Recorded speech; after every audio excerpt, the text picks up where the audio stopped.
Платихте имота, прехвърлихте го при нотариус, но още не сте защитени. Знаете ли, че дори след като платите имота, все още не сте напълно защитени? Има един критичен момент, който често се подценява. Това е периодът между подписването на нотариалния акт и вписването на сделката в имотния регистър.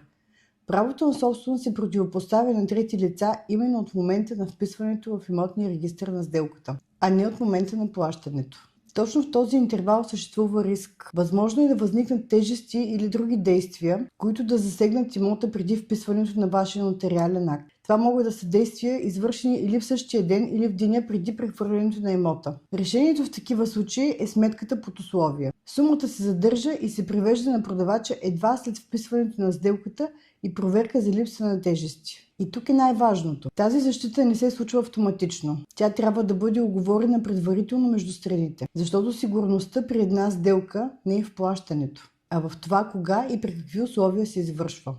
За повече информация последвайте ни в нашите социални канали или си запазете час за консултация през нашия уебсайт.